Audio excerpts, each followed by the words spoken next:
That's great. Good job. How'd you do in school? C plus? That's good. That's good. I wish I had gotten a couple of those.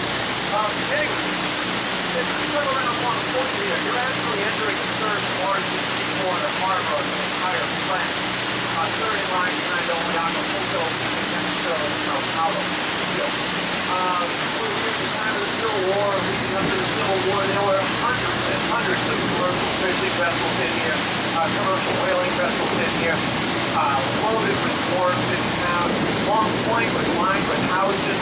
There was a small school and a small church house out here. There's even small fireworks out here to wear. At the time approaching the Civil War, Provincetown actually had one of the highest per capita incomes in the entire country. So it was obviously something important. Good job. Well, those two Canada sites were built. Everything that was out of the point was actually moved into the town proper. They were rolling up and down Commercial Street, any house, Commercial Street with a kind of small, like 6-inch ceramic plaque on it. With a little barge with a little house on top of the plaque. Those are houses that originally would have been out here at Long Point. Turns out the Confederacy never made it here. Really all that remains are the hills of the two cannon sites. The lighthouse, the original lighthouse, I believe was built around 1814, 1817, somewhere in there, something like that. I'll also mention this is all now part of our national park system, part of the St. Cloud's National Seashore. Further out across the harbor, you can see the Children Monument. Contrary to what many of you would have learned in history class, you probably would have gotten the correct story if you were a C+ student. But if you were below the C+ grade, you might not have picked up on this.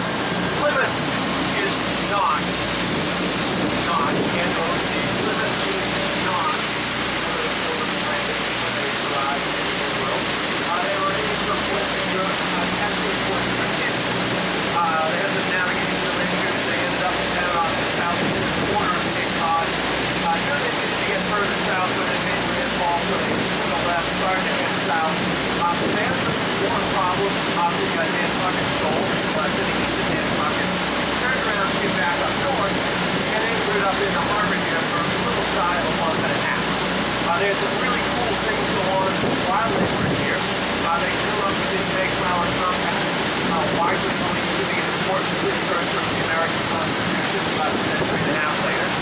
Canada's tangential notices has zero to do with Provincetown history or whale watching. But for anybody such as the two of us who are deeply interested in important historical documents for democratic society, the Magna Carta is actually in Boston right now. I believe it's at the MFA, the Museum of Fine Arts. So anybody's interested in really cool history stuff, if you're rolling through Boston, you might see if you can get a look at the Magna Carta at the MFA. That aside, the first baby of European descent that was born in what would eventually become known as Provincetown and Parkinson Colony was born on board the Mayflower here as well. The film also had some difficulties to watch. They put a lot of effort into trying to drinkable water. And we just a small spring over there in the greatly warm part of Cape Cod. They never actually understanding the drinking water supply. I think they realized that all they had to do was dig a hole in the ground and there was drinkable water not all that far being preserved. I think it would definitely be a bit of a hole. But there was drinkable water not all that far being preserved. They had no really realizing that at the time. Also, if you read the history books, you'd be aware that the Native Americans were rather hostile toward the Pilgrims. If you skip the history books and read what the Pilgrims themselves wrote, the Pilgrims did a lot of writing, and a lot of it was in English. So there are not issues of translation here.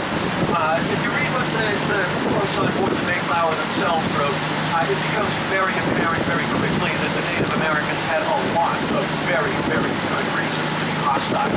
Not the least of which was the Pilgrims' propensity towards thievery. Anybody staying in Squirrel by any chance? Nobody's staying in Truro. You are? You are. You know where Cornhill is? Actually, you're from Truro. Yeah, you know where Cornhill is. So you don't answer this question, because I know you are. You know what happened to Cornhill? Yeah, they stole a whole cache of Cornhill is going up Truro on Route 6. You'll see the signs for the Cornhill area on your right as you're leaving Provincetown. One of my favorite passages from Formulation written right on board the Mayflower, right near Provincetown Harbor. We found a Native American encampment. There was nobody around, but they weren't too far away. We could tell because the fires and coals were still going. So we took some food. We took some clothing. The venison, deer meat. The venison that started to rot, we fed the venison to the dogs. Some of the pottery was good. We took some pottery. We thank God for the divine providence of supplying us with our needs and for the wind. Now, if anybody actually reads what early explorers wrote, that's almost verbatim what you heard from the northern end of North America and the southern end of South America. There's nothing at all uncommon about that. They clearly had a different worldview on how to interact with people that were over towards Plymouth they went. If you're in Plymouth as you're leaving the Cape, visit Mayflower to visit the Heritage Plantation as well. If you're in Provincetown, especially on a day like today, take a hike up to the top of the Pilgrim Monument. It'll give you a wonderful, wonderful view of everything around you. Again, for the folks that are interested in history, check out the museum at the bottom of the monument as well. This summer there's a exhibit there on the historic way place out of Provincetown. Check out the Pirate Museum. Actually, you're getting off the boat, the building immediately on your right. And extra half an hour, 40 minutes. Pop into the Pirate Museum. It's dedicated to the pirate ship called the Provincetown that sank off the backside. Before I hit the whale issue, real quick, I'm going to ask all the folks that move back away from the land. I'll also ask all the folks down front the bow of the boat. Looks like it's already clear. Yeah, folks on the bow, please stay off the bow of the boat. Folks on the starboard side, please stay away from the starboard side of the boat.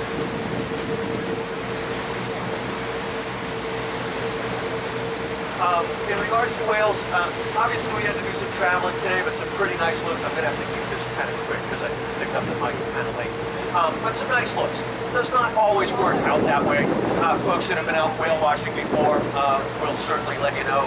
So we could just as easily watch all those animals doing 20-minute dives, 5 or 8 miles an hour through the water. We wouldn't have gotten anywhere near you. Other trips you go out on, other folks back there will vouch for me. You come up empty-handed. They're wild animals.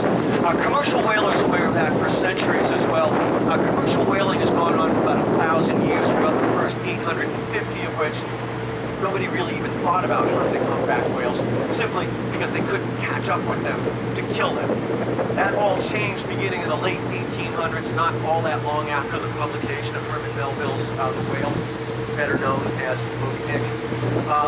Between the mid-18 and the mid-1900s, humpback whales were so heavily hunted that by the early 1960s and mid-1960s, it was thought that there were perhaps as few as 22,000 of them left worldwide. They seem to be doing reasonably well in most parts of the world, in some instances reproducing at as much as 6% per year.